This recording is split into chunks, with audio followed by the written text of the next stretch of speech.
So for dagger skating with block instead of dash, all you have to do is tap block after heavy attack instead of weapon swap.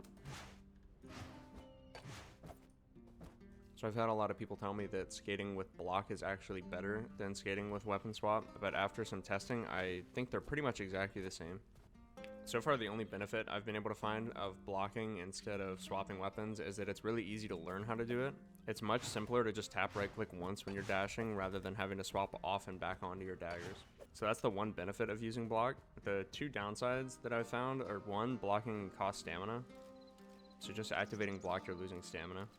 The other downside is it can be easy to bash instead of dashing. So while you're in the air, if you block and then try to dash too soon after, you'll bash. So the benefit of the original dagger skating method is that it's free to swap weapons. And the downside is that if you do it too soon, you lose stamina and you don't move anywhere. So to test this, I took a video of just the normal dagger skating method and then the block skating method. And I lined them up to right when the movement started and right when the stamina started draining. So you see both stamina bars go down at the same time. If I skip to the end of this, and I go frame by frame, so you'll see the original method, frame by frame, my stamina hits full and I still am missing that stamina from blocking on the other one. It's a pretty minor loss in stamina, but it's worth mentioning.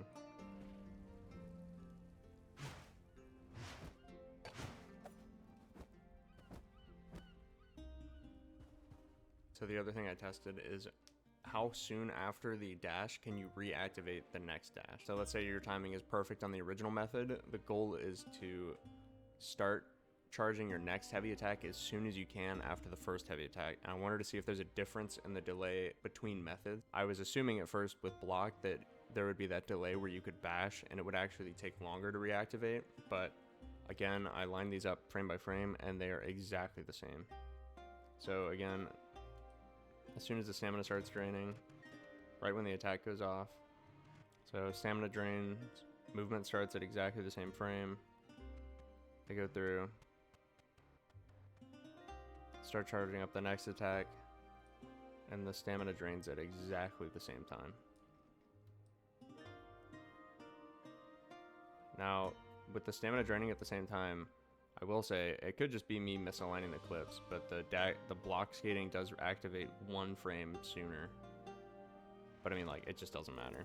And again, in the end, you're left with more stamina left over on the original method than the new method.